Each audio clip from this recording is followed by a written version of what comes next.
I sit in a child-sized chair next to Justin, who's in first grade. As his reading tutor, I ask him to combine the sounds of letters he already knows to form a word. We will use movement to reinforce the process of decoding. So for a three-letter word, we'll touch our heads for the first sound, our stomachs for the second, and our legs for the third. So Justin at 3'6" and I at 6'3" go b-a-t. And Justin says bat. When he realizes that he's succeeded in sounding out a word, his face lights up. That moment and others like it spurred my interest in childhood literacy. One thing I've learned about is the state of reading in America. According to the National Center for Education Statistics, only 37% of students entering fourth grade are reading at a proficient level. The results are far worse for children from low-income families. For students who qualify for school-subsidized meals, that number drops from 37% to 22%. Based on assessments from the DC public schools, in the neighborhood where Justin lives, 86% of third, fourth, and fifth graders are not meeting expectations on the standardized reading test. What does that mean? In a class of 22 students, 3 are reading at grade level. These statistics are not only unacceptable, they're tragic. By the time a student reaches fourth grade, she is expected to have moved from learning to read to reading to learn. If she hasn't taken that step, she won't be able to decipher or comprehend written assignments or tests. It's really a make or break point in a child's education. According to the Annie Casey Foundation, if a student is not reading proficiently by fourth grade, in all likelihood, he never will. And he's 4 times more likely not to graduate from high school. The harm is more than academic. You won't forget the time a teacher said something that knocked the wind out of you. I was in 4th grade when my teacher told me I would never make it to college. I may have been a bit obnoxious, but I was not prepared to be humiliated because of it. Now think about Justin and what happens to him if he's not reading proficiently by the end of 3rd grade. Day after day, year after year, he will sit in classrooms and be made to feel inadequate and stupid.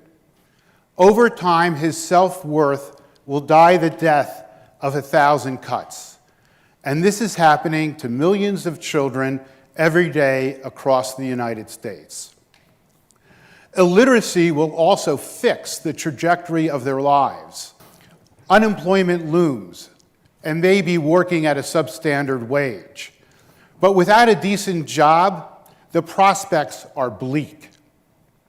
According to the World Literacy Foundation, adults who are illiterate will earn 30 to 42% less than those who can read. And many, many illiterate adults will struggle throughout their lives trying to avoid poverty or escape it. So what can we do that hasn't been done already?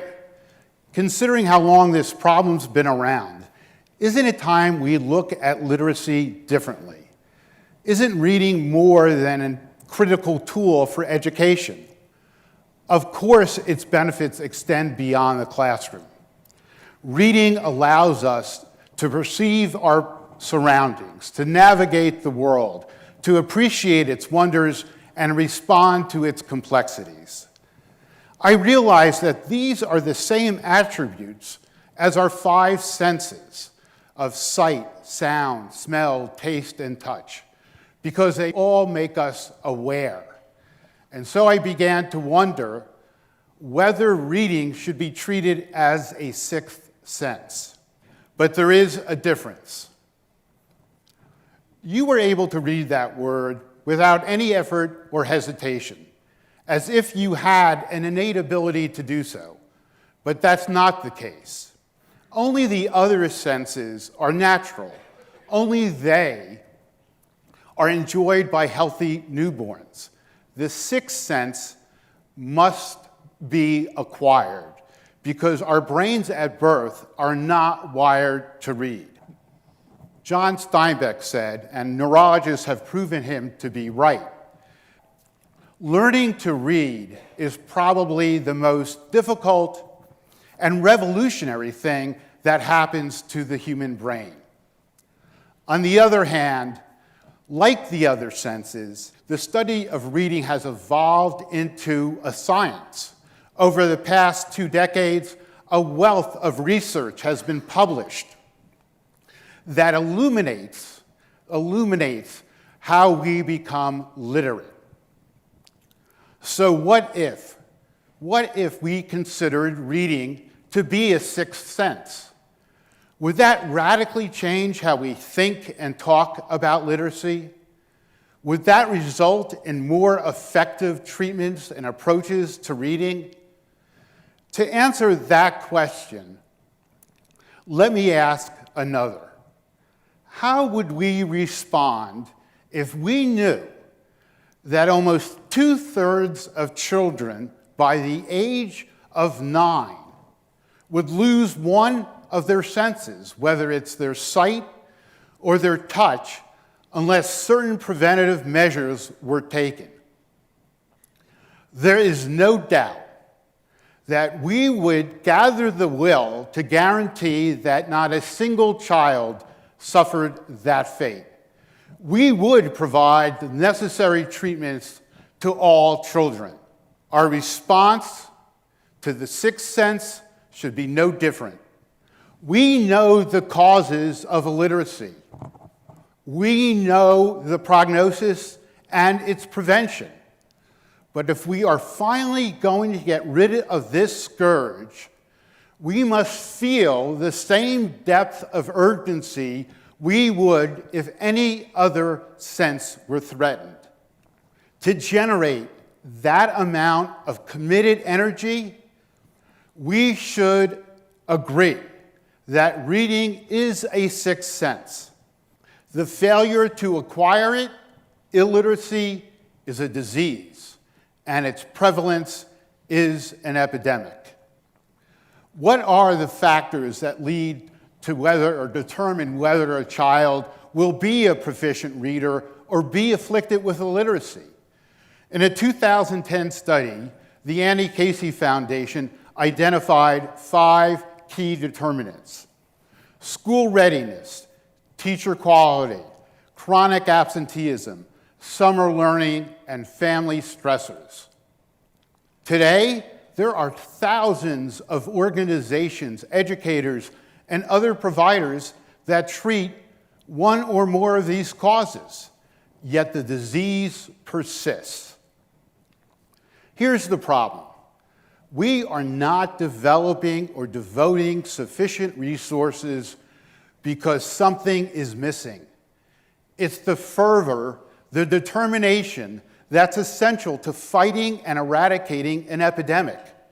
We are not treating the acquisition of the sixth sense and the prevention of illiteracy as a national health crisis. As a result, there is a wide gap between what exists and what is needed. Consider just a few examples of what we could be doing.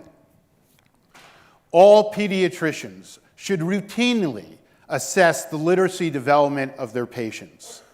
All elementary school teachers should be trained in the use of a phonetics-based system to teach reading because research has shown that is the most effective method.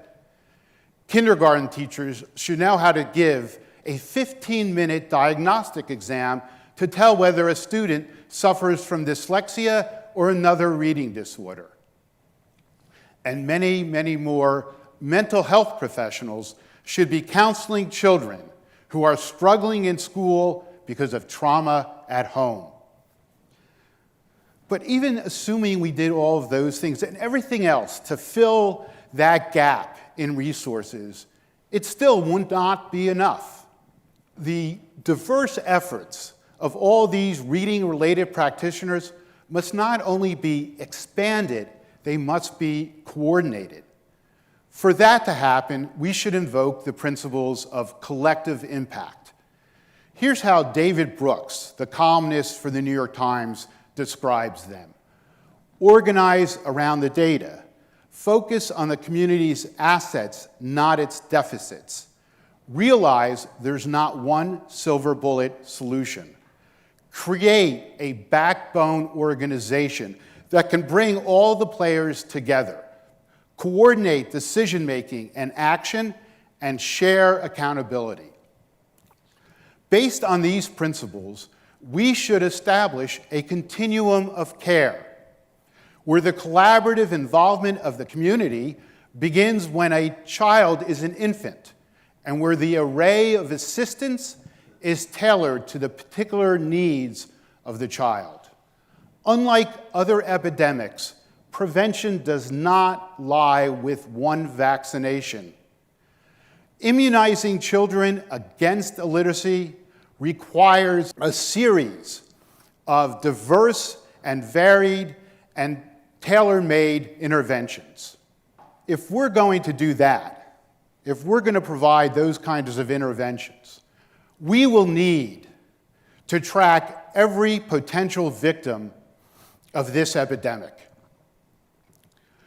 In order to do that, as part of their medical records and health profiles, children should be designated, at least through grade 3, as either readers to be before they become proficient, or readers once they do. As long as they fall into that first category, they should be required to receive regular checkups and follow individualized treatment plans. Where do we go from here? I believe that really depends on how you, the Tufts community, and other students across the country respond to two questions. Can you imagine a relentless drumbeat that won't stop until 9-year-old children are no longer condemned to an academic wasteland? Can you envision the promise of a new reality of childhood literacy that looks nothing like the current status quo? If you can hear the urgency of that drumbeat and see the promise of that reality, then help create a continuum of care and take a place along it as psychologists, teachers, social workers, pediatricians, librarians, or leaders of a backbone organization. And if you do, the millions of children like Justin will acquire the sixth sense of reading and will never know the pain of illiteracy. Thank you.